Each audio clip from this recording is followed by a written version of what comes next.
Okay, so now we're recording. And I just want to remind you where to go. I'm going to start sharing my screen. And today we're going to need to open up two different windows on our computers so that you can see two things at one time. So I want to share my whole screen. So I'll do this. Okay, so you guys can hopefully see my whole screen right now.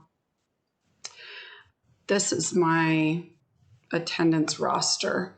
So first of all, I'm going to go to our classroom, and hopefully you guys made your way to the sign-in sheet. So first of all, I'm going to teach you how to have two windows open at the same time. So let's see, what do I need you to have open? So in a minute, I'll show you that. But for right now, so I'm going to open up the sign-in sheet.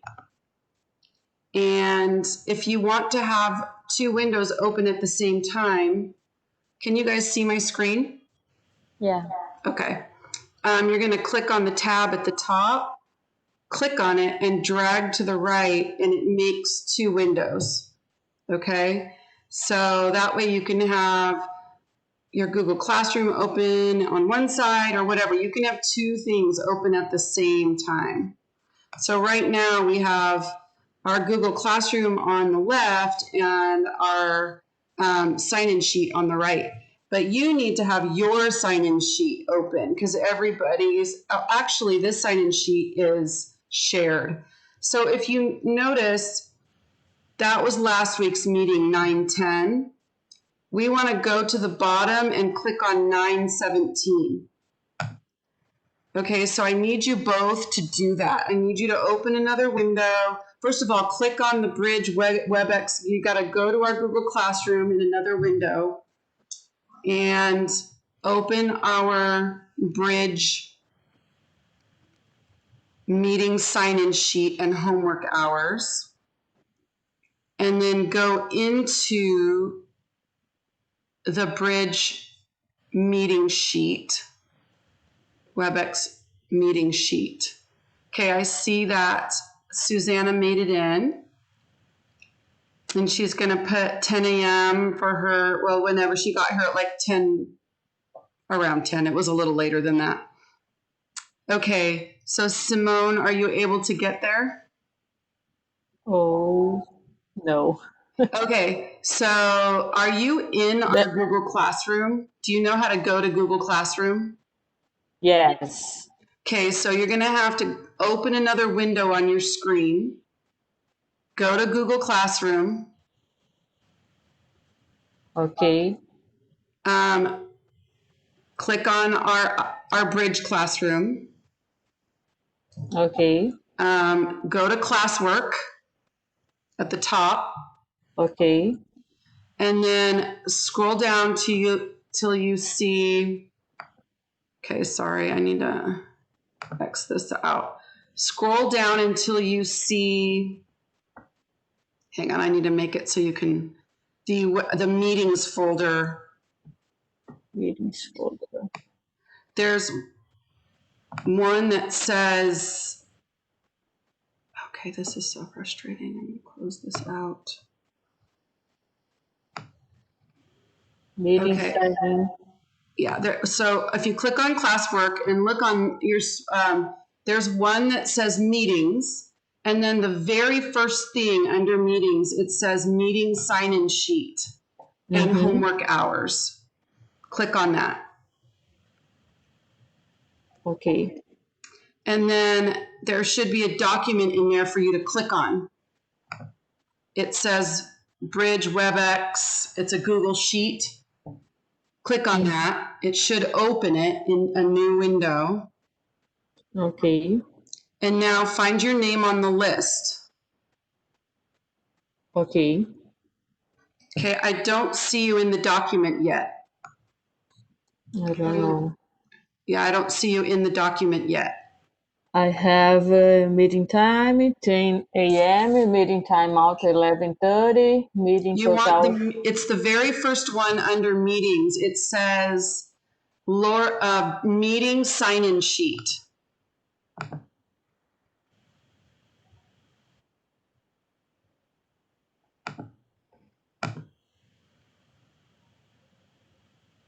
Meeting sign-in sheet. It's the very first one under meetings.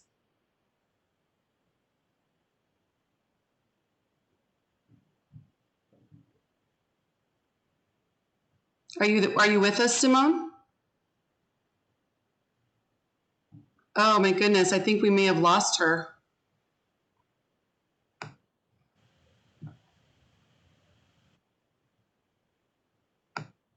Okay.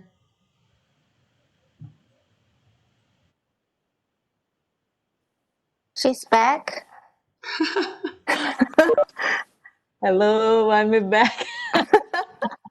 Okay. So do you see my screen? I'm sharing my screen with you.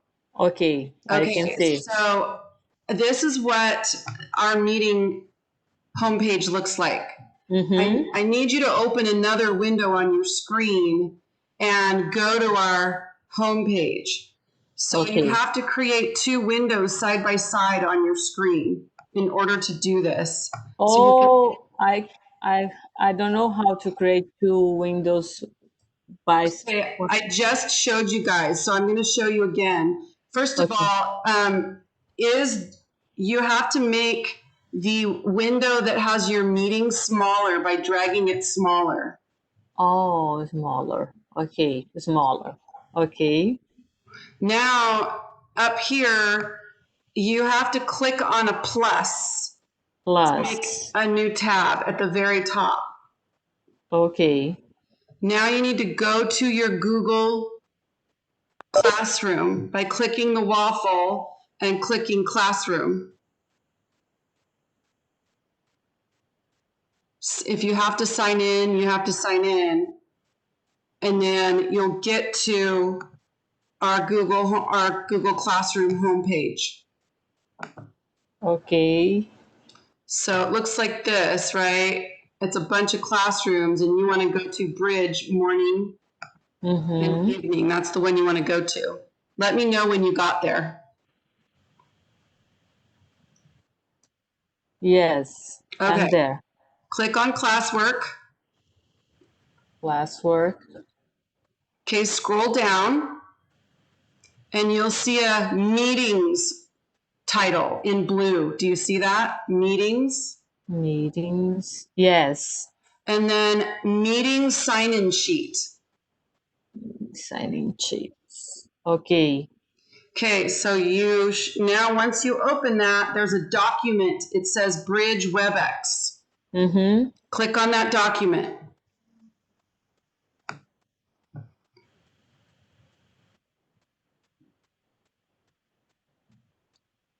Okay. I have the names and hours. Now you need to click on 917. At the very bottom, there's one that says 910 and another one that says 917. Oh, okay. Click on the 917. Find your name.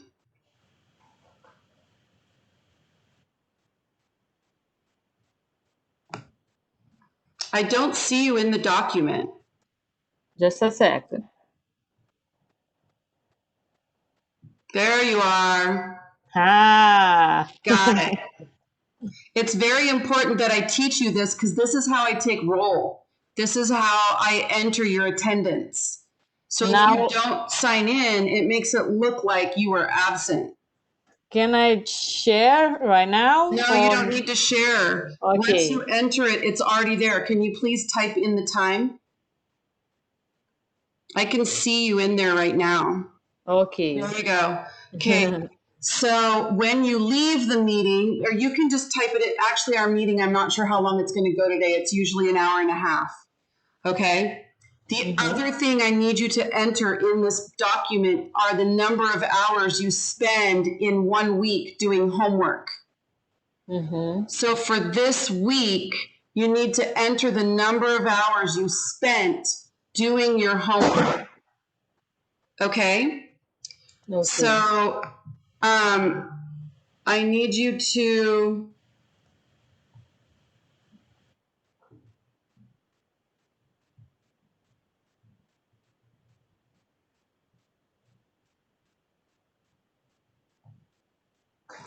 Okay, sorry, I had a text come in. We've had some issues getting our students into Las Positas College in the IET program.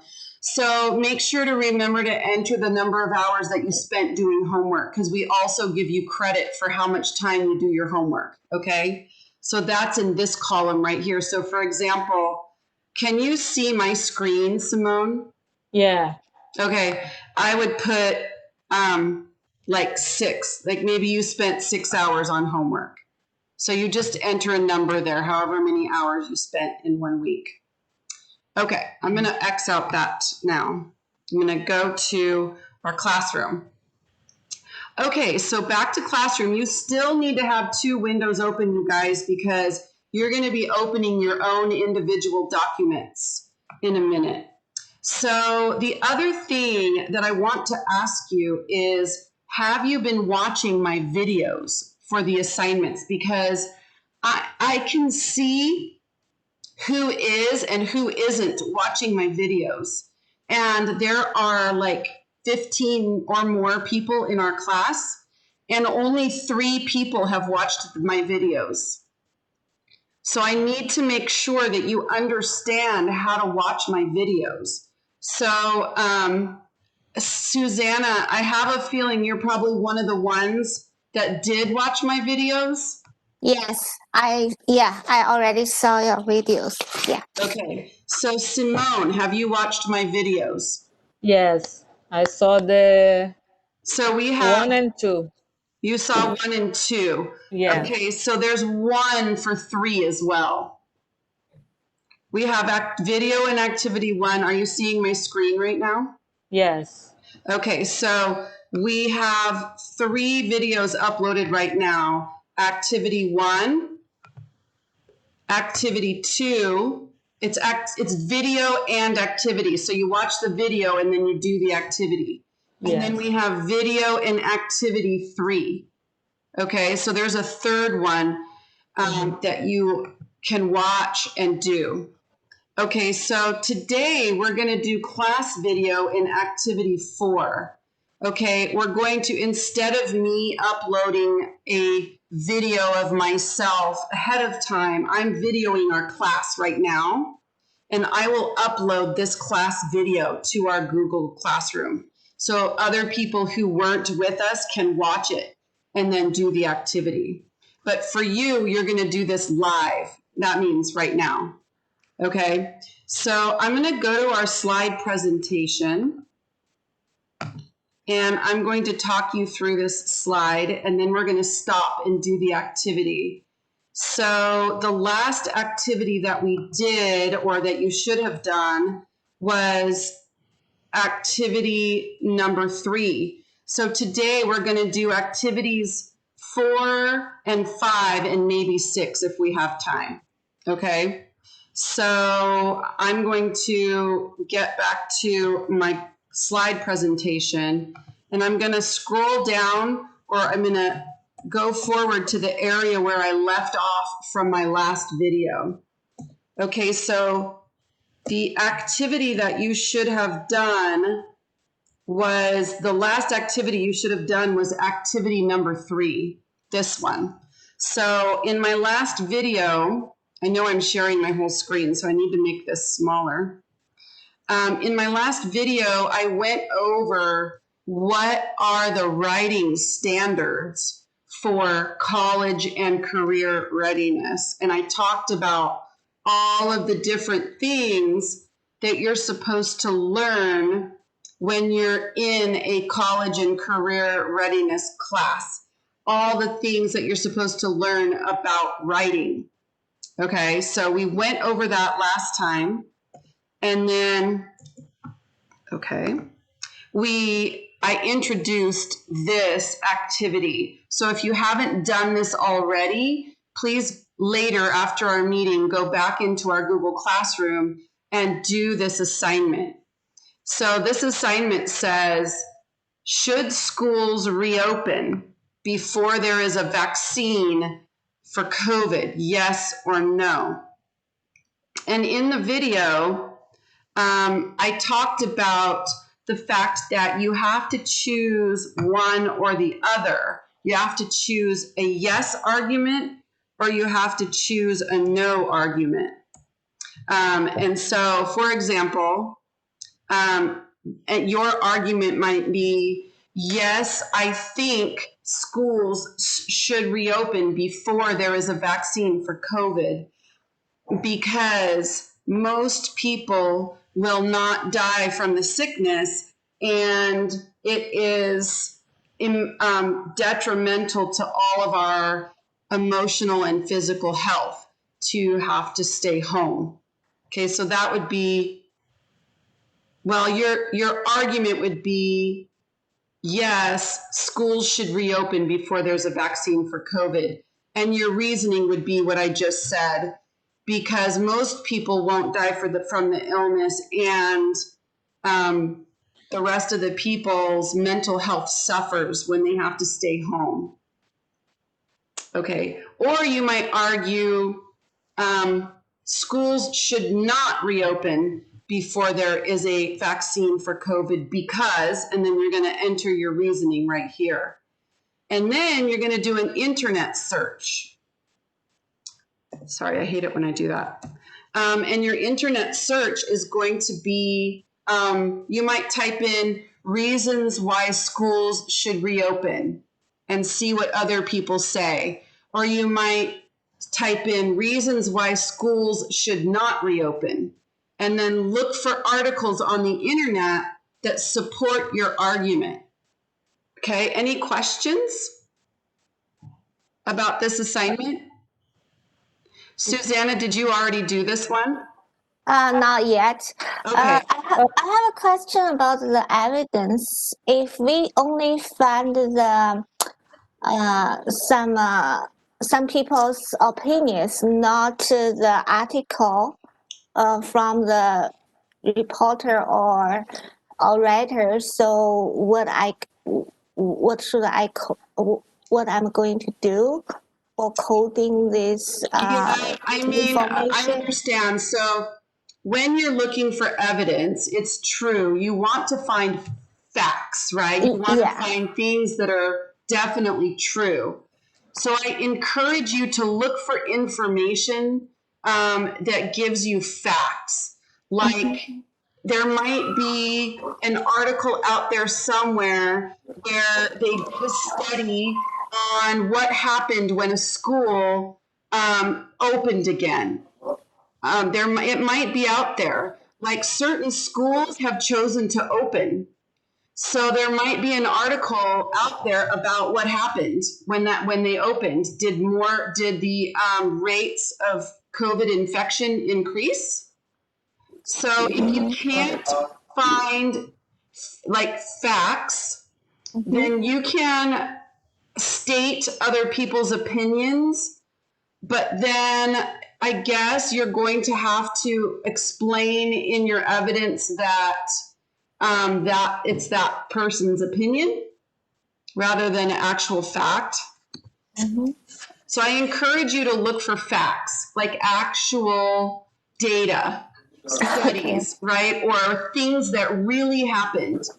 So, for example, if people stay home and don't go back to school, what happens to those people? You could find statistics. Well, the depression rates go up. Divorce rates go up. People get fatter and they get more unhealthy, right? So there are some statistics about what happens if you're forced to stay home. Okay. So you can use those facts, like more people are getting depressed, more people are committing suicide, more people are gaining weight and eating unhealthily, those kinds of things, right? So those are the kinds of facts that you want to use. You don't want to use other people's opinions unless you say in your article or in your writing that it's somebody else's opinion, but it's not a fact. Okay. Okay. But I mean, if the person who's giving the opinion is a scientist,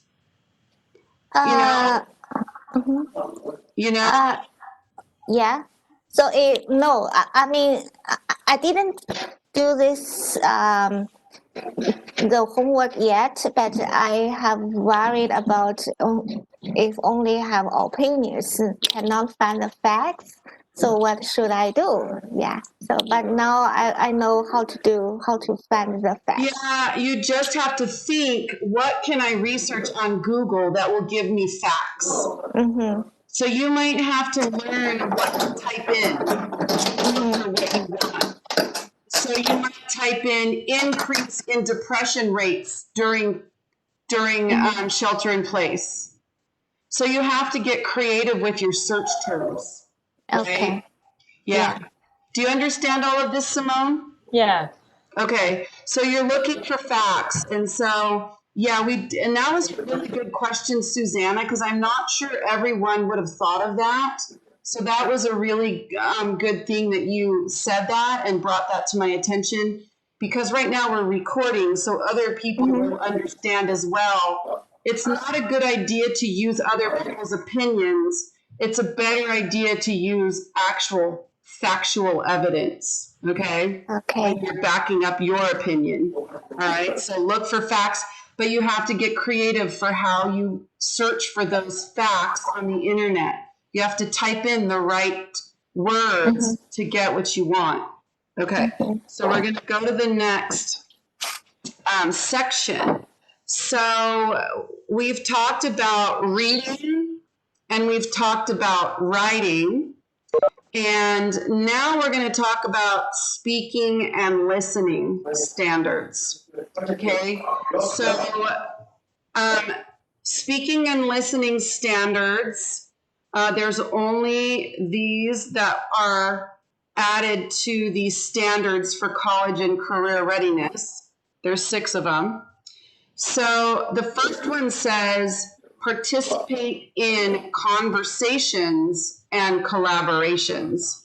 So this just means that as a teacher, I need to create opportunities in class for you guys to have conversations with each other, right? And also for you guys to collaborate with each other. That means work on the same project together.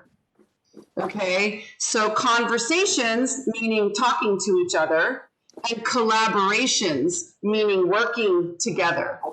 Okay, so conversations, talking to each other, collaborations, I give you a project, and you have to work on that project together with a partner, or maybe 3 partners, right?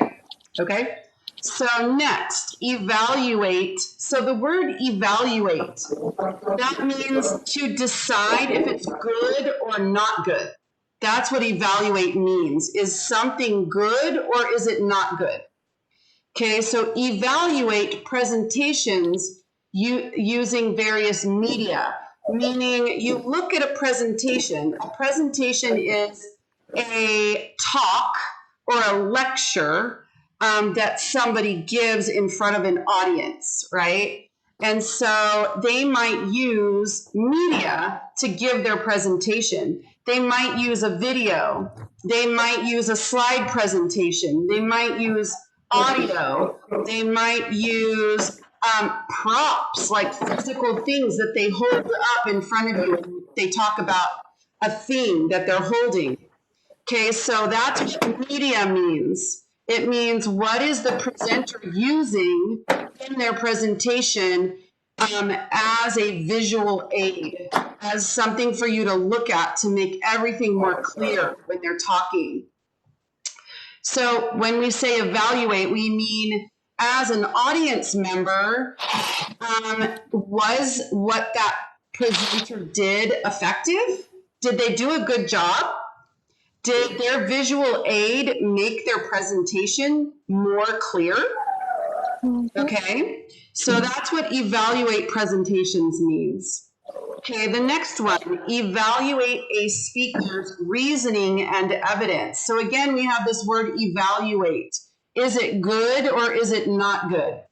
So for example, Susanna, you just made a really good point about our last activity.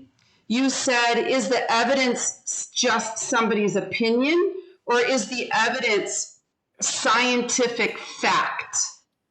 Okay, so that would be one way to evaluate whether a speaker's reasoning and evidence is good or not. Is the speaker just using other people's opinions, or is the speaker using actual scientific fact? So if the speaker is using scientific fact, then you would evaluate that reasoning as good.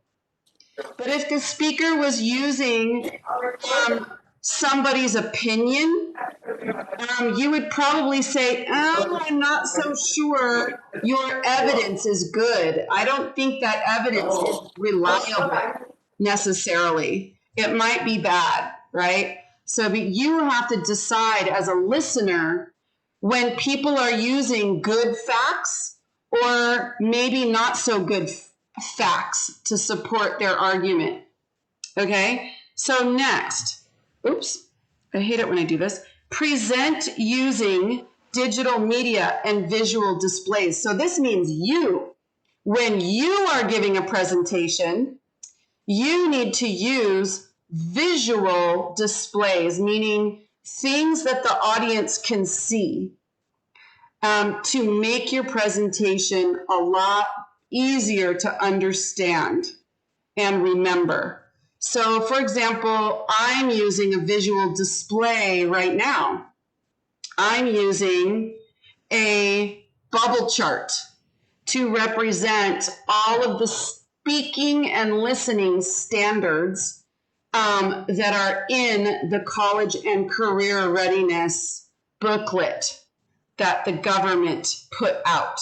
Okay, so it makes it a lot easier to understand because you can see that there are 6 standards, things that you're supposed to learn about when it comes to speaking and listening. So my visual aid makes this easier to understand. Okay, so for you, when you give visual presentations, you're going to need to use visual aids to make your presentation easier to understand. Okay, next one. Adapt formality of speech to context. Okay, so if you were speaking to a classroom full of children, you might make the formality of your speech less formal, meaning you're going to, you might talk less formally to the students by, gosh, I don't know. When you're speaking with children, I need your ideas. When you're speaking with children, what might you do? Maybe I will use cartoon. Yes, I might use cartoons, pictures of characters, cartoon characters. What else might I use if I'm speaking to an audience of children? Or use some PowerPoint. Maybe you would use visuals. I think so. But you would probably have to use really, really simple words, and you would probably have to use a lot of pictures. Yeah. And you might use a high voice, and you might use much simpler language. So you have to adapt your speech to the audience. Last one. Oh, I keep doing this. Present information clearly and appropriate to audience. Okay, that was basically what I just said. So this one is formality, meaning formality means the way that you speak and the kind of language that you use, right? So for children, you might say, hi kids. Everybody sit on the carpet in a circle. Okay, everybody clap your hands if you're ready.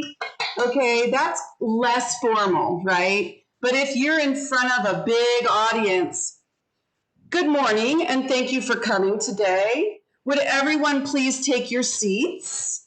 So this sounds a lot more formal, right? It's definitely meant for an older audience, but it's also meant for an educational setting rather than a classroom setting, like a lecture hall type setting. So it has to be formal. And then this one is present clearly, meaning you want to make your information organized for your audience so that it's easy to understand. Okay, so that's my little spiel on speaking and listening standards, the things that we have to learn in this class about speaking and listening. So now we're going to do a little activity together, but you guys need to open your own document. So right now on Google Classroom, you have your own document that you're going to be able to turn in. So I need you to open 2 windows at the same time. We have my window where I'm showing you my screen, and then you need to have open your document. So I'm going to drag this over to the side so I can make 2 windows. Do you see how I just did that? I'm going to stop doing it. Okay, so this window is where I have my presentation, and this window is where I have the assignment that you guys are supposed to do. So now I have 2 windows open at the same time. I grabbed it and I clicked it to the side. Okay, so once you figure out how to do that, you can see me doing it in the shared document, and you can see your own that you're typing. But before we do that, you have to get to your own document. So I'm going to go to this is our homepage, right? I'm going to go to classwork. I need everybody to do this with me right now. And then I'm going to scroll down until I get to what is college and career readiness. So at the top, it's the very first folder. It's the very first blue letters that you see under classwork. So here's our stream. Here's our classwork. Here's the very first folder called What is College and Career Readiness? And we're going to scroll down to activity. It's class video and activity 4. Click on that. And then you're going to open your own document. So you're going to click on View Assignment. And when you click on View Assignment, see, I'm in Teacher View, so different things come up for me. Okay, so when you click on View Assignment, it's going to say Your Work in the upper right-hand corner. Okay, when you click on View Assignment in the upper right-hand corner, you're going to see Your Work. Okay, so I'm going to click on the document, and now your version of the document opens. Okay, so now you have one that you can type in. Understand? Give me a thumbs up if you opened your own document. Okay, Susanna has hers open. Simone, do you have yours open? Not yet. Okay, get to your document. I'll give you some time so you can get there because you're going to be typing into it while we're talking. Yay! How about you, Slajana? Have you gotten into your document?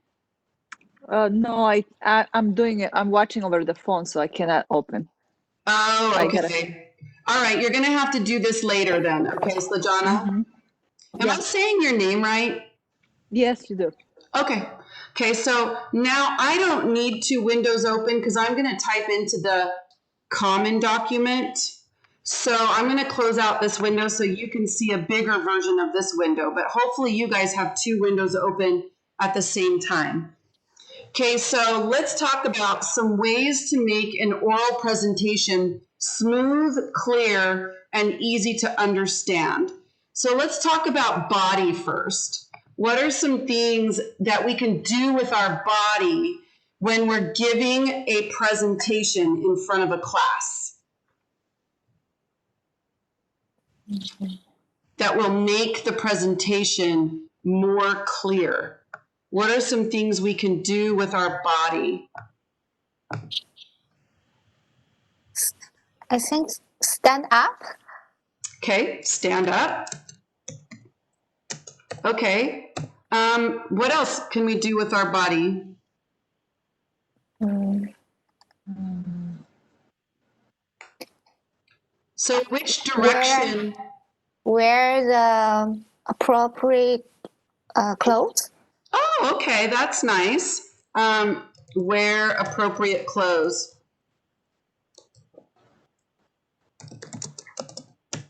That makes you look professional, right? Or with Yeah. children, you might want to have more casual clothing on. But with a formal audience, we might want to have on some more less casual clothing. What else would you do with your body when you're standing up giving a presentation? Would you stand with your back facing the audience? No. So you should stand with your front facing Yeah. the audience, Yeah. right? So we would face the audience. Mhm. Face the audience. What else might you do? Like pretend you have a visual aid. So what would you do with your body in reference to that visual aid? Maybe it's a presentation that's being projected up on a screen. So stand aside of the screen. Stand to the side of the screen. Yeah. And then you might point. Yeah. And I'm not sure what's the sentence, the Pointer. Yeah. Okay. Okay, we'll just say you can assume the use of a pointer. Sometimes teachers have like ways to point to the screen just with their cursor on the screen. It's like me right now, I have my cursor and I can click into the area and highlight it. So you could do that. Like you might have a computer in front of you and you might highlight what you're talking about, just like I did right now. But whatever you're going to do, either stand to the side. Let's just put that in different places. Stand to the side of the screen if you have a screen. And then down here, point or highlight what you're talking about.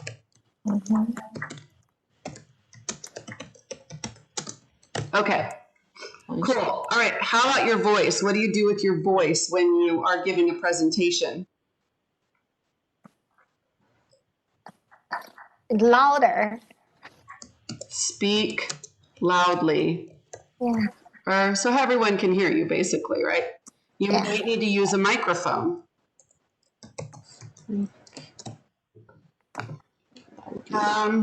What else would you do with your voice?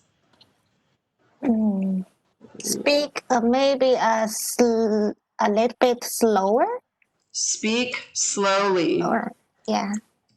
And this is really important because when you give a presentation, what usually happens inside your mind and body before you get up in front of all those people? How do you feel? Slowly. Very nervous, right? Yeah. When you feel nervous, oftentimes you begin to speak more quickly. So you have to remember to slow down. You have to consciously tell yourself, okay, deep breath. I need to speak slowly and clearly. So speak slowly and clearly. Let's see, what else might you do with your voice? So I'm going to give you an example of 2 ways of giving a presentation. So I'm going to click back. Here are our writing standards.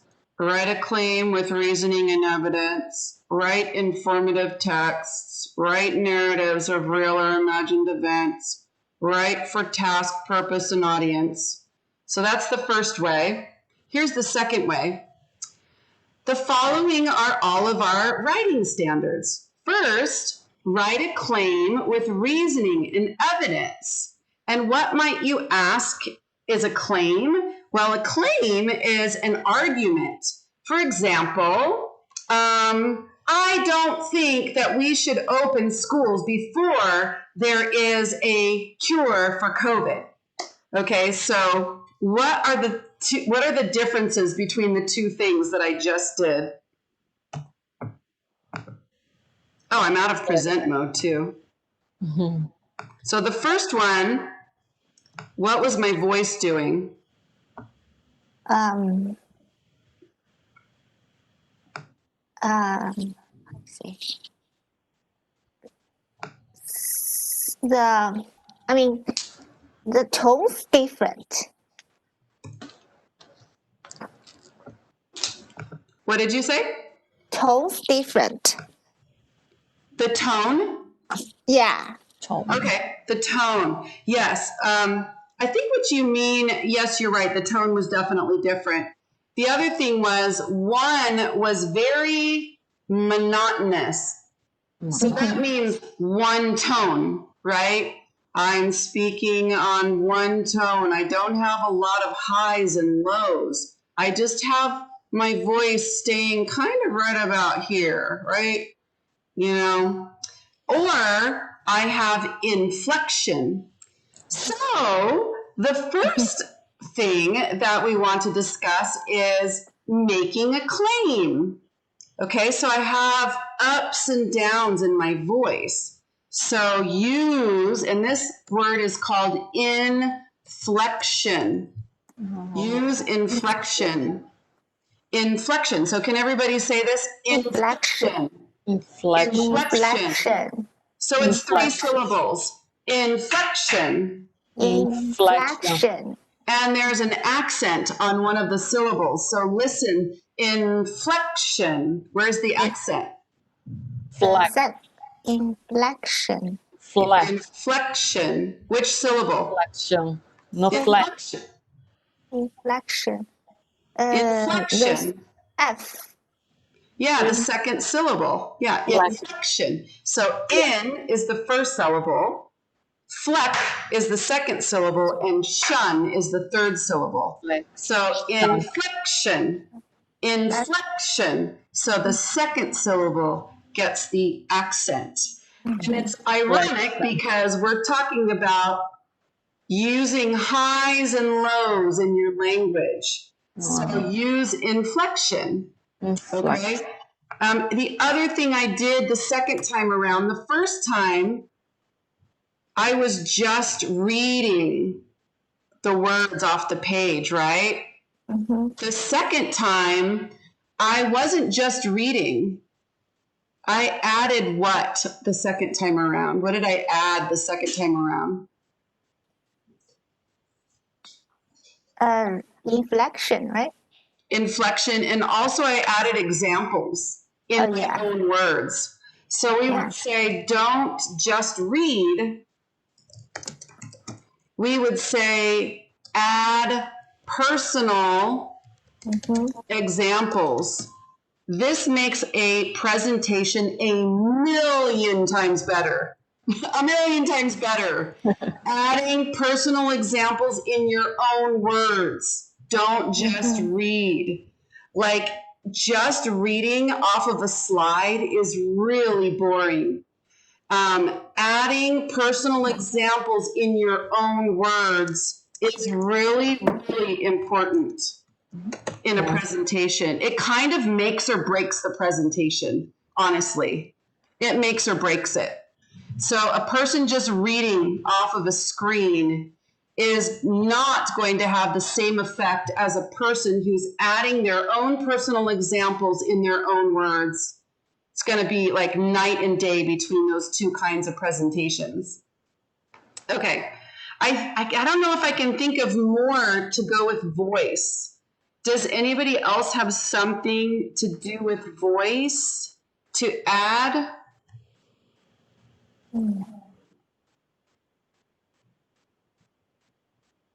So are you guys all typing this into your documents?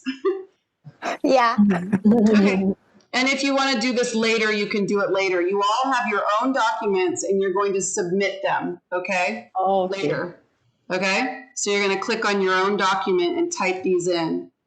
All right, so let's talk about aids for clarity. So the first one is obvious. You would use a slide presentation, right, on a screen. Slide. That's what I'm doing right now, right? I'm using a slide Yeah. presentation. That is the most common thing that people use nowadays. And it is very helpful. It's extremely helpful to see things and to be able to type into something and read the words as the person is saying them and see the pictures. But okay, I just said the other one. So slide presentation, but what is in the slide presentation? It's a note, the paper Okay. note. Notes, yeah. And do we Yeah. want the notes to be long or short? No, short. Short Short. notes. Okay, short notes with the most important words, with the most important information. Okay, how about, do you want to have all words? Just only words? Or what else do you want on that page? Pictures. Main Pictures, point. yes, Yeah. definitely. Pictures. Like, okay, I realized that my slide presentation, it has a lot of writing and not a lot of pictures because I put a lot of writing on one page. But if you look, I tried to add pictures when I could. I put in a picture of a person reading for reading standards, a picture of a person typing for typing standards, a picture of a person speaking for speaking standards, etc., a person listening.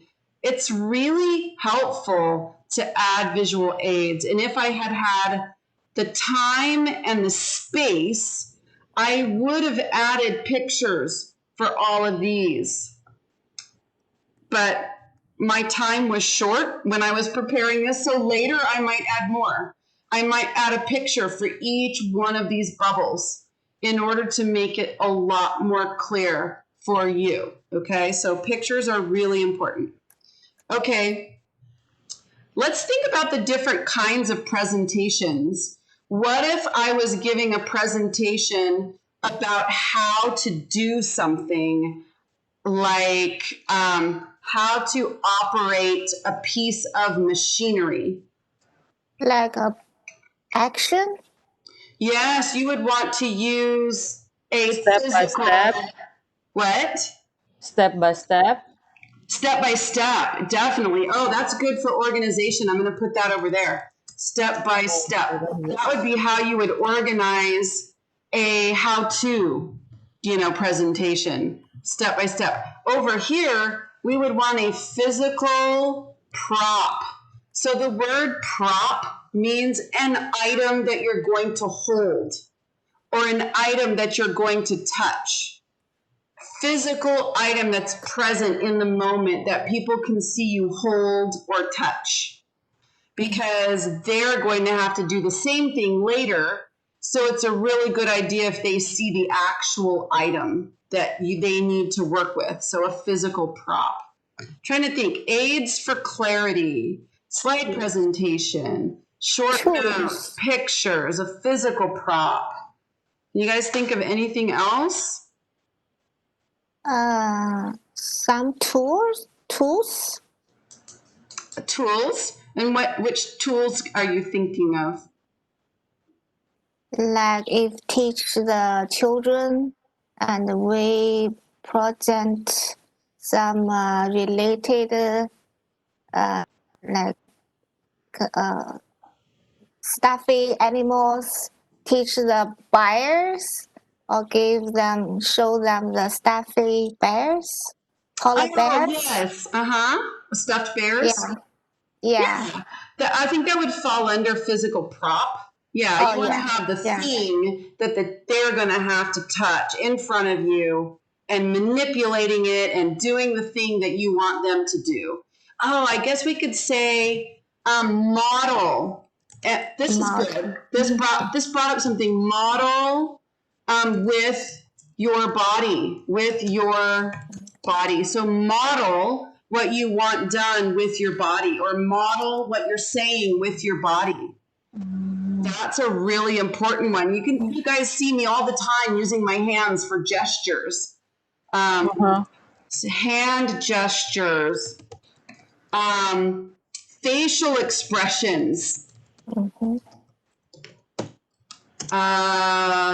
yeah, stuff like that. There's so many. So awesome. That brought that up. Thanks, Susanna. Okay, so the last one, we're talking organization of your presentation. It's not what the audience sees, it's what you do before you make your presentation. So what might you do to help your organization during a presentation? A plan. Make a plan, okay. And oftentimes when you make a plan, you might create notes on cards. Have you ever seen presenters do that? They have little note cards in front of them, and it's not the whole speech written out. It's just the points that they have to cover.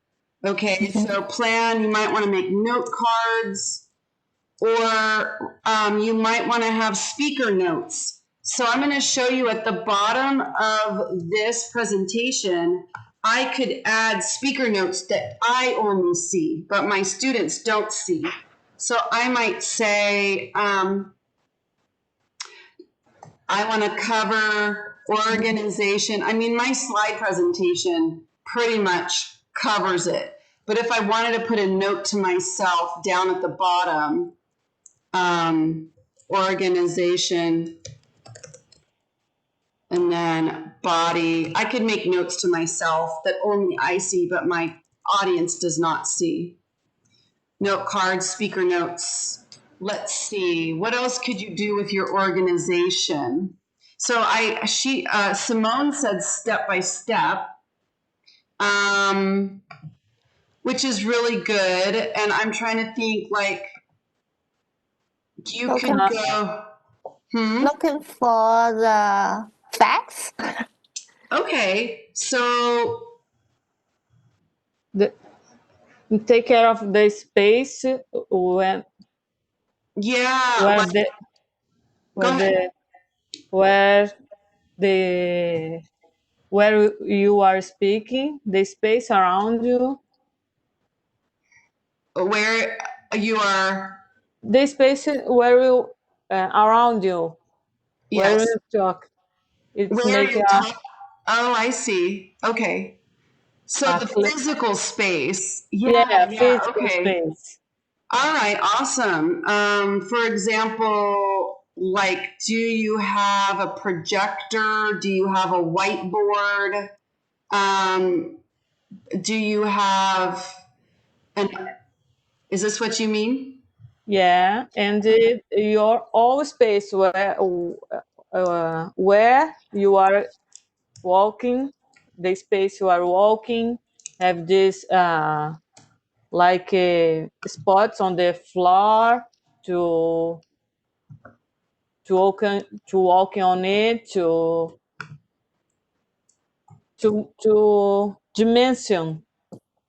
Dimensions. dimensions. Yeah, The physical space. dimensions where you work on it. Okay, the dimensions. Okay, the physical space. So you Mm-hmm. want to organize your physical space. Yeah. Yeah, okay, that's good. Organize the physical space. And I think as far as the presentation itself, you want to divide it by topic. So for example, on my slide presentation, I started out with just defining what it is, what is college and career readiness. And then I listed all of the things that we're going to cover in this presentation. And then I covered them one by one. So here's reading standards. So then my next slide is reading standards. So I had an overview of everything that I was going to cover in this presentation right here. So I think that's really important. For a speech, you create an overview of what you're going to cover. So overview of what you will talk about. And then divide it by topic. Okay, that's cool. All right, so that was that activity. Activity 4. We are going to get a chance to practice this year. So we're going to do some presentations and we're going to practice doing all of these things.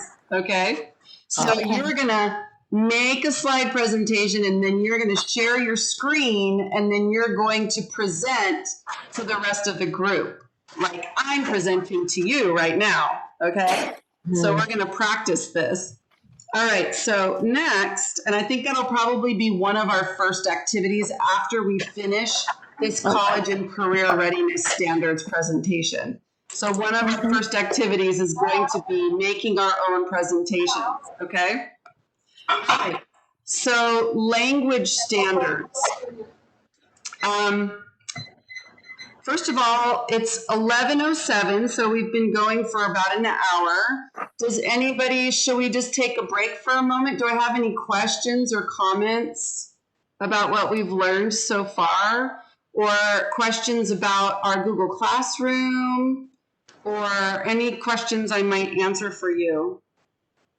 For the activities 4, we just did the form. So, I mean, I have to redo again or just... If you, it's just you need to type it in and submit it. So if you want to copy and paste from this document, it's there now. Okay. I typed it all in just now. So Yeah. I don't know if you have editing access. I'm wondering if you could make a copy of it. But it's there. Everything we just said is there. So you can look at it and type it into your own document and turn it in. Okay. And you might be able to make a copy of the presentation and then it gives you editing access. So you would go File, when you open it, you would go File, Make a Copy, and then click Entire Presentation. And then it lets you get into the document and then you could highlight all of it and copy and paste it. Okay. Let me see, let me know how that goes for you, if you can do it, okay? Laura, Yes. I have no feedback yet from my Unit 1. You have no what? No feedback. From Unit 1? Yeah, From me? yeah. Okay, I haven't corrected it yet. Okay, Yeah. thank you. I do correct all of my students' work. It's a lot, but I probably just haven't gotten to it yet. I have a very busy schedule. I might be a little bit behind sometimes on getting your work back to you. My days are very packed, so I do it when I'm able. I like to get my feedback back to you as soon as possible, but sometimes it's not as soon as I want. Oh, okay. But I do my best. I do my best. No problem, Okay. I can wait. Yeah, I will get it back to you as soon as possible. All right. Language standards. So these mean when we're making sentences in English, what kinds of, and when we're writing sentences and paragraphs in English, what are the rules that we have to follow? Okay, so that's what language standards means. It means the rules that we have to use when we're writing and speaking in English.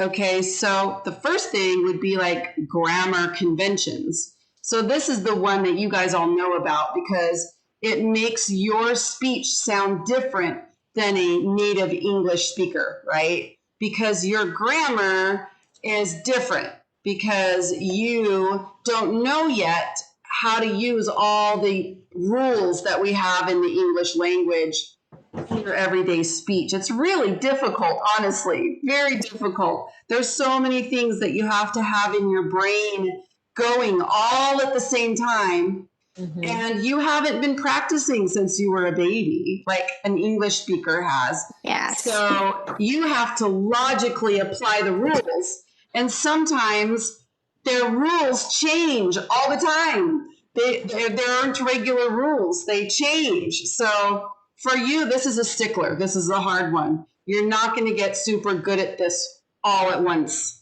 And even if you learn a grammar rule, you're not going to start using that grammar rule for a long time because you have to practice using English with English speakers a lot.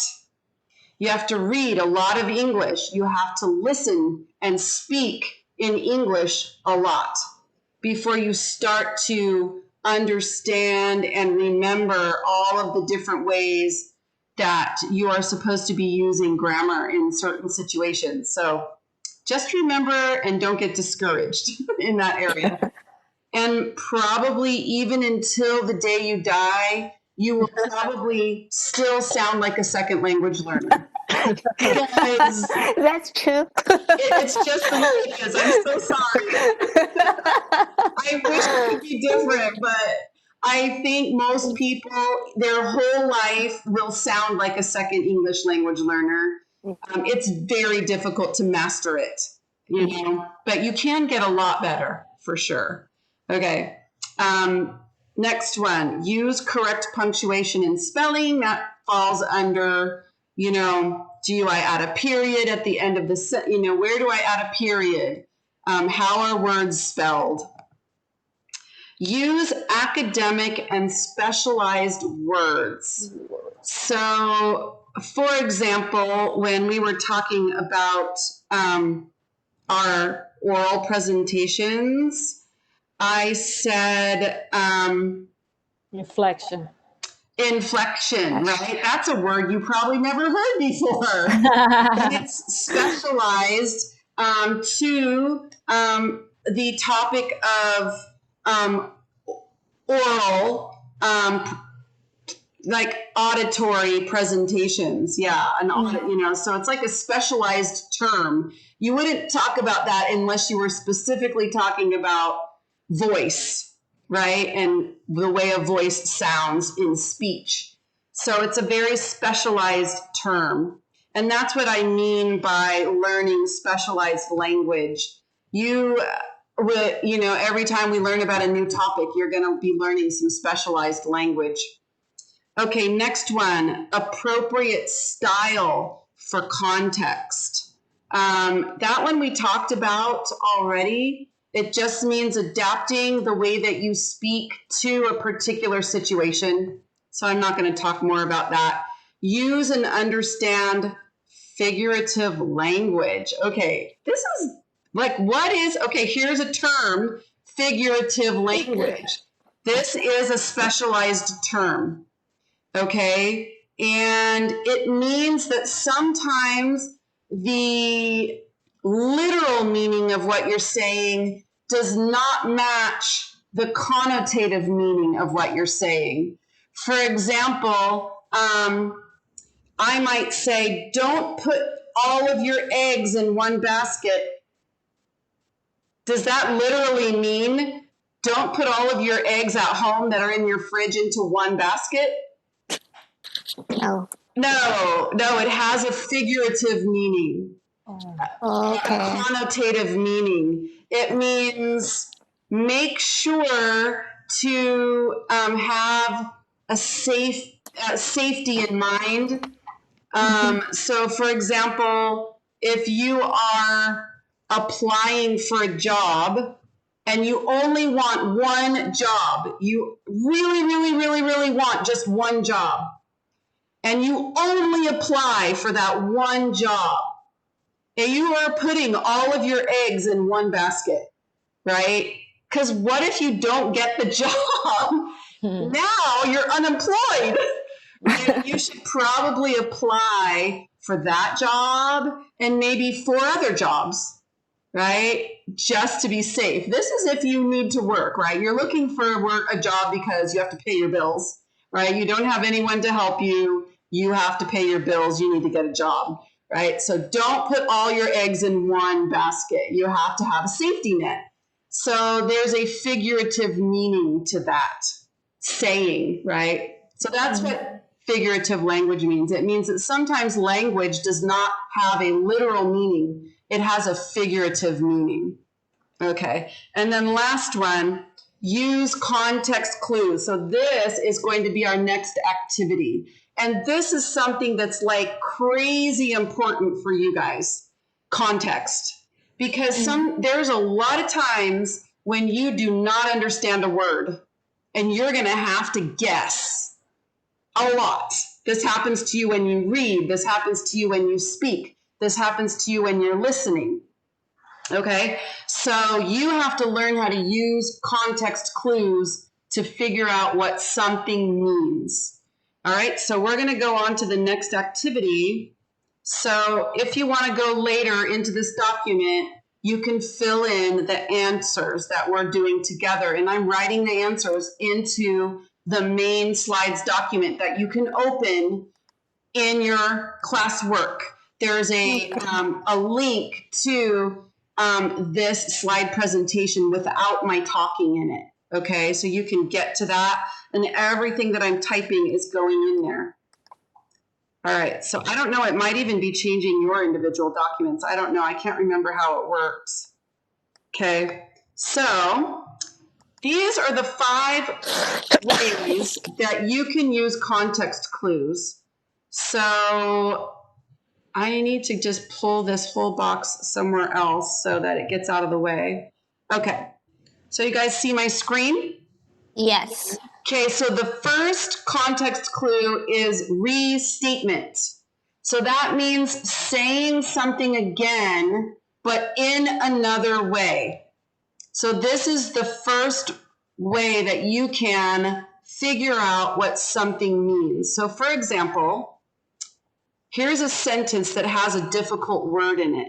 You probably don't know.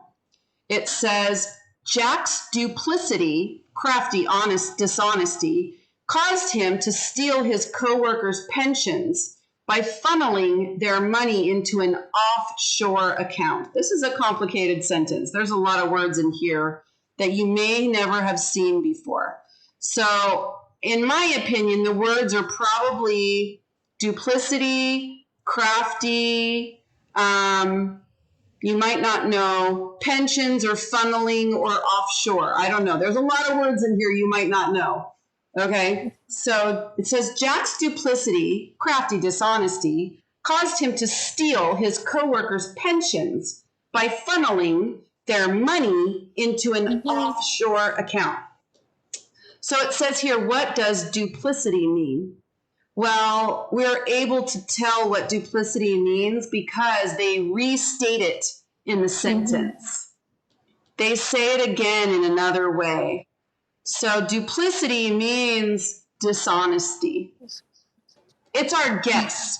If you were to look up duplicity in the dictionary, it probably doesn't say dishonesty, but it probably says something like it. Okay, and that's the whole point of using context clues. You're making a guess based on the clues that you have. Okay, that's what using context clues means. It doesn't mean it's 100% right. It means you're making a guess that's close. Okay, so let's decide. So we used restatement. Okay, I'm just going to go over, before we go back and do all of these, we're going to go over what all of these context clue methods are, and then we're going to go back and see if we can figure out what these words mean. So the next one is synonyms. That means another word that has the same meaning. So in this sentence, it says, the baseball coach punished the team's duplicity or deceitfulness after they admitted to using steroids to boost their batting averages. So the first word that I want you to figure out the meaning for is punished. So it says, and, oh no. Okay, so if we were looking at what does duplicity mean, the synonym is deceitfulness, which means being dishonest, right? So duplicity or deceitfulness, they are synonyms. Duplicity and deceitfulness are synonyms. They are two words that mean the same thing. So I could add another meaning to duplicity. I could say deceitfulness, which also means dishonesty. So we can add that up here. Deceitfulness. So deceitfulness or dishonesty. I'm going to make this bigger. Okay. G. Make this bigger. Deceitfulness or dishonesty. Okay. All right. So next one, an antonym. That means a word that has the opposite meaning of the word that you don't know. So for example, it says, unlike my last employee who had integrity to spare, you have nothing more than duplicity and will not receive a recommendation from me for another job. Okay, so it says, unlike my last employee who had integrity, so meaning, and we're looking at the word unlike. It means you are not like my previous employee. So you know that he's going to be talking about you as the opposite of his old employee, right? So it's an antonym, it's an opposite meaning. So it says, unlike my last employee who had integrity, you have nothing more than duplicity and will not receive a recommendation from me.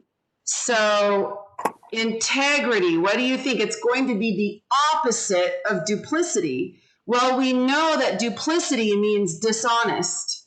So what do you think integrity, what's the opposite of dishonest? Honest. Honest, right?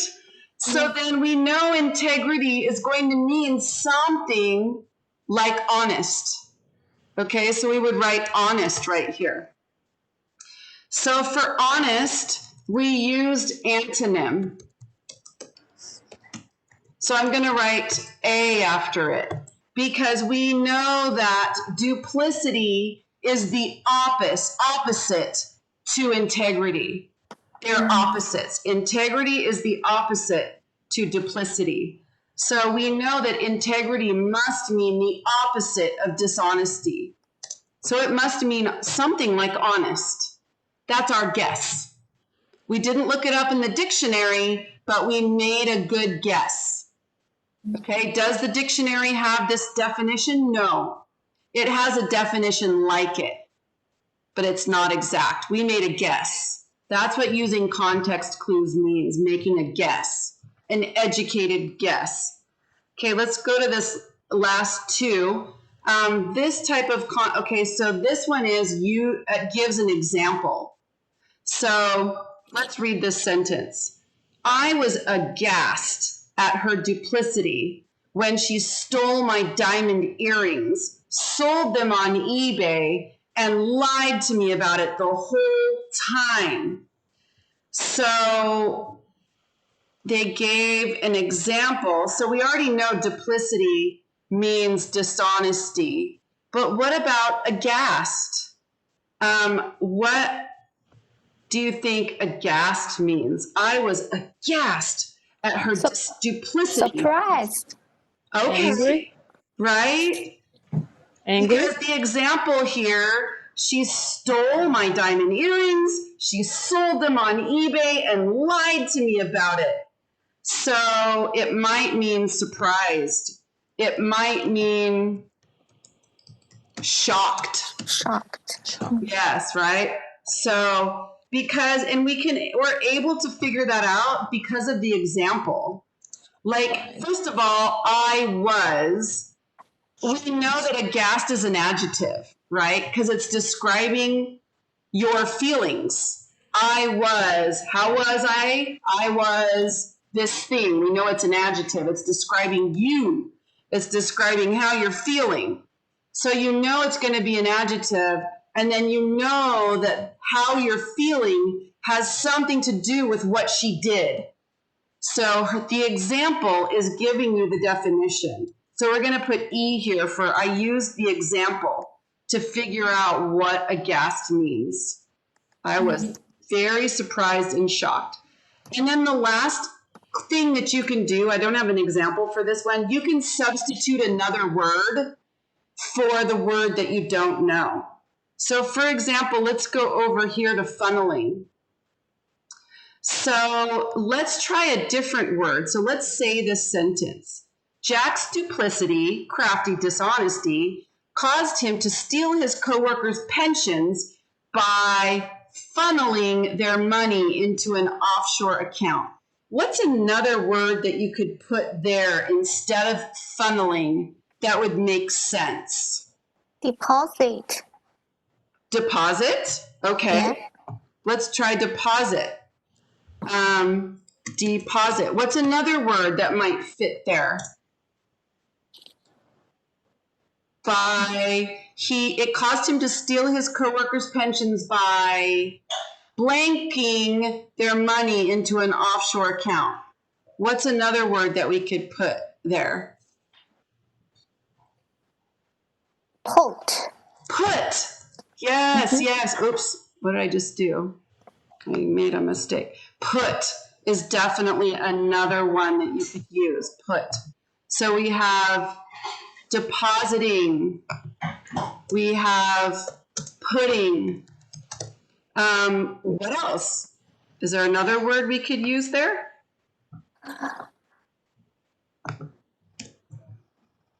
Moving. Moving. Good. Moving.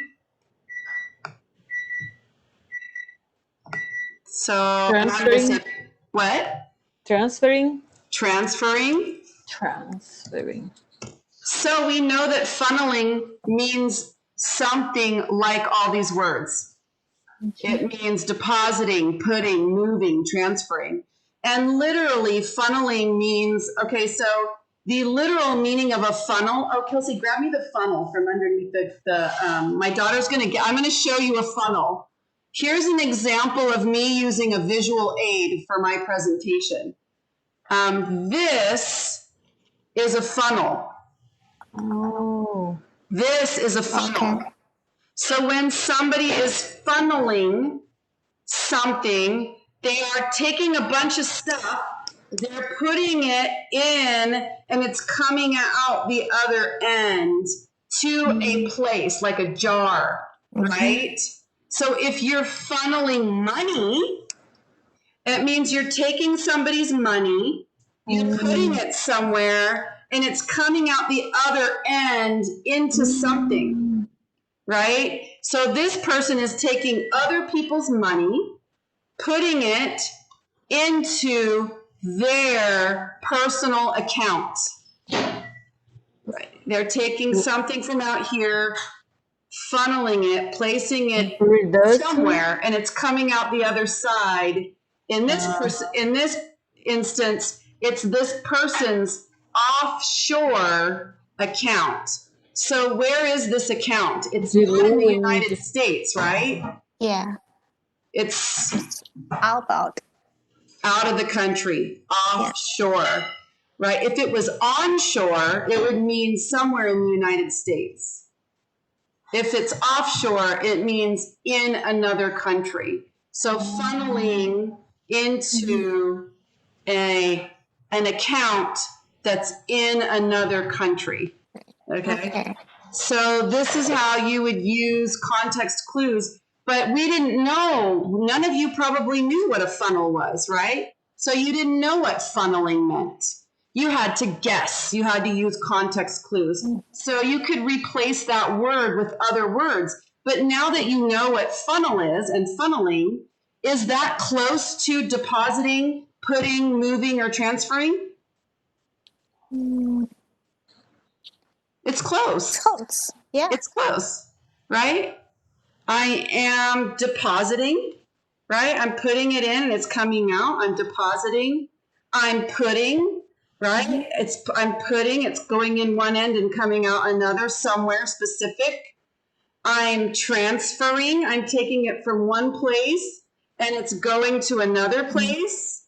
I'm moving. It's going from here through the funnel to there. So all these words, they do mean something like funneling. So our guess was a good guess. We made a good guess. So oftentimes you guys are able to make good guesses. Let's do our last one and this will be it for today. Okay, so boost. Let's try to figure out what boost means. You guys probably already know what this means, but in case you don't, let's see which. So on this technique, we used context clue number 5, which was sub.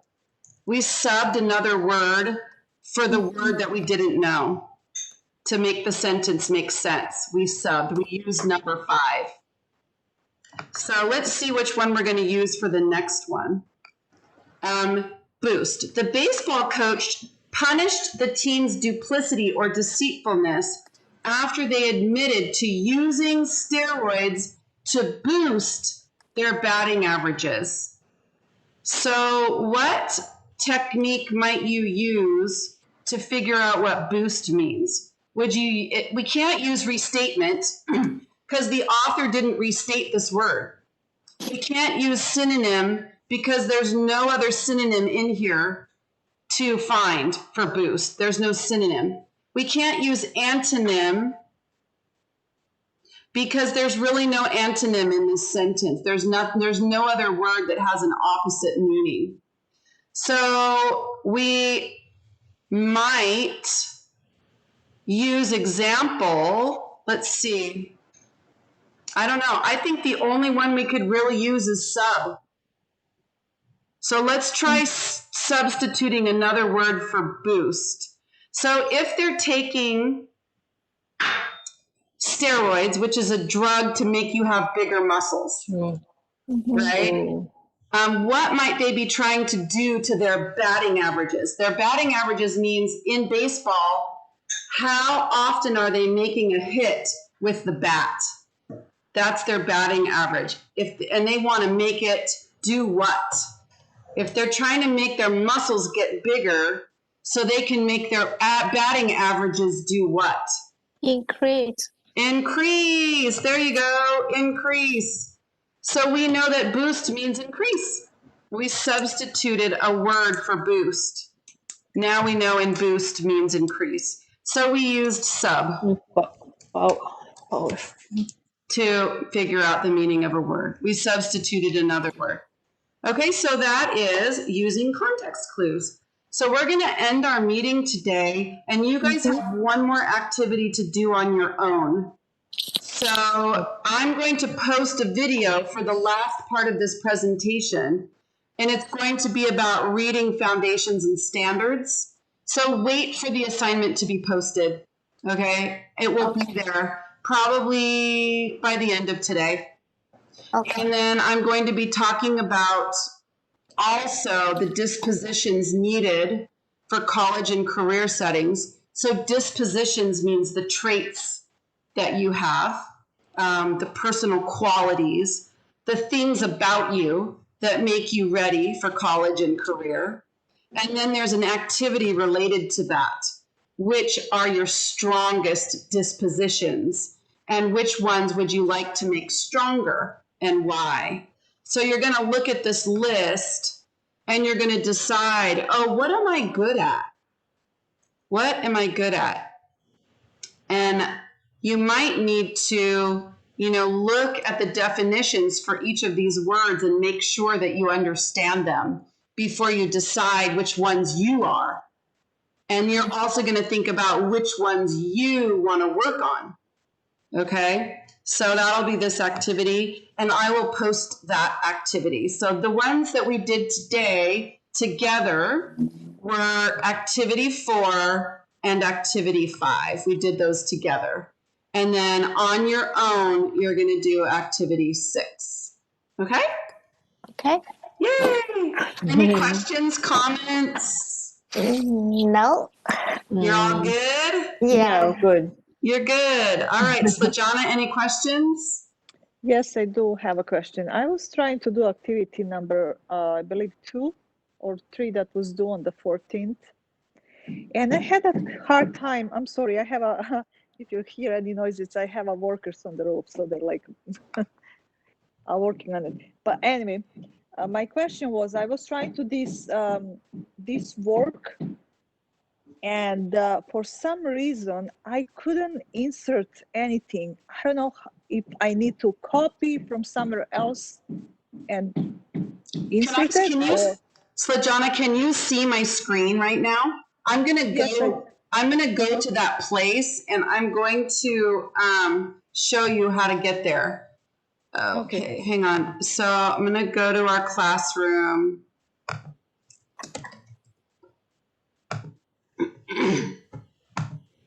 I'm going the long way because I can't click on, everything is covered up on my screen, so it makes it hard for me to get to my tabs. Forget it. Okay, hang on. Let's go back here. I'm sorry, it just takes me a minute to get back to where I need to be. So for some reason, okay, here we go. Classroom. Okay, bridge. Okay, so clicking on classwork. So which number are you talking about, Slajana? let me just see. I was trying to do number 2 activity. Okay, that number was due on 2. the 14th. Okay, so if I go to what is college and career readiness and I'm looking for activity 2, so I'm going to click on it. And then I'm going to click on view assignment. And then unfortunately I'm in teacher view, so it doesn't show me what you see when you click on view assignment. But when you click on view assignment, you're going to see your work. So, or you can just do this. You can click straight to it. I think you have to go to your work though. So I'm clicking on it. And then this is a slide presentation. So if you're clicked over here, you're not going to be able to type into it. You have to click over here. Okay, so Yeah, over here is the page you're on, and over here is where you type. So now I can type into the document. See, that's what I was trying, and it's not letting me type anything. I don't know if it's just like the program is not allowing me, or there is something else I can do. So I was trying to open completely blank page, write it in, and just kind of attach to it, and I was not able to do it.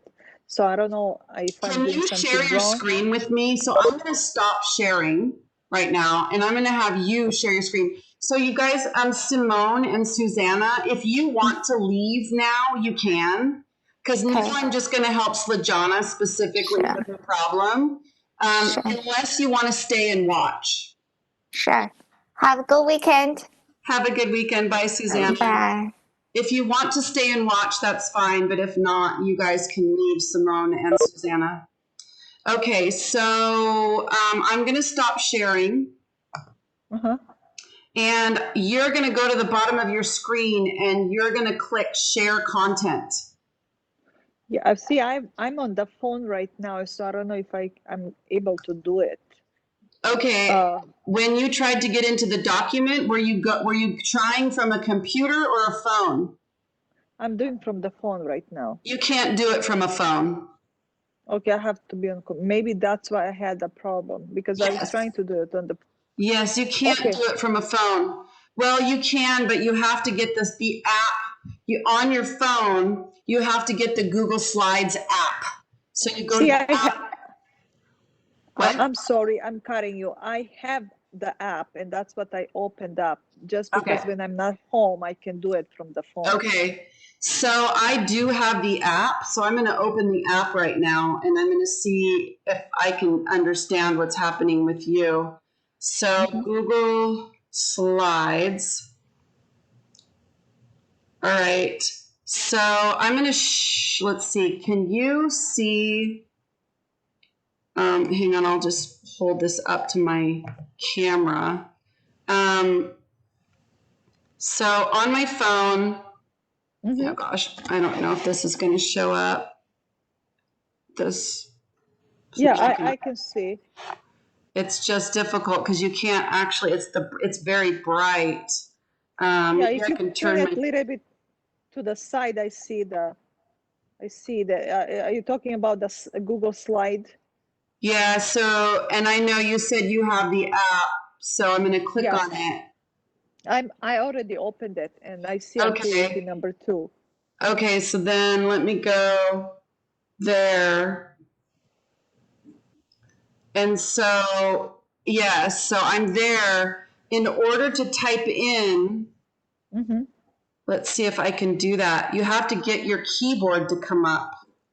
So, I can't see, that's the point where I cannot get to the keyboard. I can't find it. And I just did. So hang on, let me go back. I double clicked on it. So I'm going to go back so you can see what I did. I was able to get in there. I got my keyboard to come up. So let me just go back out so I can go from the beginning. Okay, so I know you're in assignment number 2. I'm clicking on it. Actually, I don't even know which assignment this is. Oh, I think it is. This is the right one. Gosh darn it. It's just too bright. I'm in the document right now, and there's like a screen. Watch this. Okay, I see it. Okay, let me try to see if that's gonna do it on my phone. Oh, okay, got it. It's not, I don't recommend it. It's really difficult to type with your thumbs into a Google Slide document. But if you have no other, we have computers at school that we can lend to you. If you go to the school, you can get a computer. I do have a computer. A lot of time I'm not home and I can't bring computer with me. So it's like when I outside of the house, then I can do work from outside on the phone. That's why I use the phone. Or I can do iPad, which is I can bring the tablet with me, but I can't bring the computer. I can do it only when I'm home. Yeah, I mean, I'm sorry, it's going to be a lot harder, but you can do that. It's just a lot harder. I know. As long now I know how to open up and I can type. I mean, I really don't mind doing even on the phone when I'm. There is no other way I can do it when I'm outside. Do what you got to do, right? Yep. Do what you got to do. So I'm glad I was able to help you. Thank All right, you. and I didn't realize that you were on your phone. So when you asked me the question, I thought it had to do with access to the document, but it didn't. So I didn't realize you were on your phone. Yeah, I'm on my phone right now, and sorry I put my video out because I'm like going back and forth between. I'm walking and talking to you. All right. Any other questions before we go? That's all. Thank you very much for helping. Okay. Thanks. Have a great day. You too. Bye-bye.